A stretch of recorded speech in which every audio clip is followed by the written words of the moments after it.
ሀገራችንን ከመከራ መንጻት ከዳር ለማድረስ ትጉ። አሁን የምናየው ችግር በሀገራችን ላይ ተቀምጠን ሀገር እስኪናፍቅ ድረስ በወገን መካከል እየኖርን ወገን እንደሌለው እስኪሰማን ድረስ ርቀናል። የጋራ ሀገር እያለን ምንም አይነት ዜግነት የሌለንና ባለቤት የሌለው የሆነን ያህል እስኪሰማን ድረስ ውስጥን ዘልቆ በሚቦረብር የሀገርና የወገን ረሃብ እያሰቃየን ነው። ከዚህ የምንወጣው ደግሞ ለአዲስና ብሩህ ዘመን ከክፉ ስሜት በአፋጣኝ በመውጣት ነው። በተመሳሳይ የቄሎች ዘፈን ነጋሪት እየደለቀን በከንቱ የምንጠፋፋበት ዘመን ማብቂያው ላይ መድረስ አለብን። ለዚህ አስከፊ አደጋ ያጋለጡን ብዙ ታሪካዊ ሰበቦችና በጎ ያልሆኑ አጋጣሚዎች መኖራቸው እውነት ቢሆንም የአሁኑ ትውልድ ከአንጋፋዎቹ ድክመት ብዙ የሚማርና የራሱን መጻኢ ዕድል የተቃና እንዲሆን ጥረት የሚያደርግ መሆን አለበት።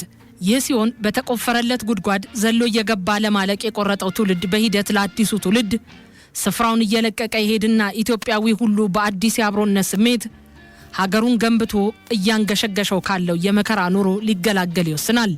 የአሁኑ ትውልድ ከራሱ ታሪክና ካሳለፈውና እያሳለፈ ካለው ችግር ብዙ እየተማረ የወደፊት ህይወቱን አስተካክሎ በዘልማድ ሳታጣ ያጣች የምትባለውን ሀገሩን በቁጭትና በእልህ በጋራ ለመገንባትና በፍቅርና በመተሳሰብ ለመኖር ይረባረብ።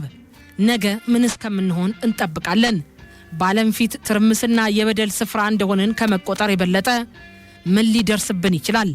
ከአሁኑ ዘመን በበለጠ ብሔራዊ ክብራችን የተነካበት ዘመን የለም። እናም መሲሆቻችን ሆይ ንቁ፣ ከዚህ መከራ ሀገራችሁንና ህዝባችሁን አድኑ። እልም ባለ የተስፋ መቁረጥ ዘመን ውስጥ ተስፋን የሚፈነጥቁ ጥቂቶች ብቅ ይበሉ። ቆመናል የሚሉት በወደቁበት ሰዓት ከታናናሾች መካከል ታላላቆች ይነሱና የአራያነትን መቅረዝ ከፍ አድርገው ይዘው በምድረ በዳ የመሻገርን ፋና ያብሩ። ጥቂቶች የህሊናቸውን ጥሪ ተቀብለው በአካላዊ ስቃይ ለሚገኝ መንፈሳዊ ሐሴት የሚተጉትና ታሪካቸውን በወርቃማ ቀለም የሚጽፉ ቅኖች ናፍቀናልና ኑ እንያችሁ።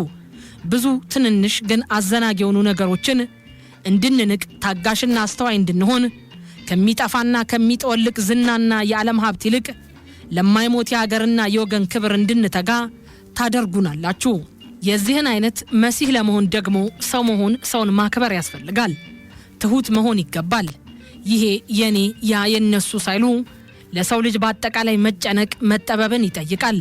ከአፈንጋጭ ስብዕና ለመራቅ ዘወትር መጠንቀቅ ይገባል።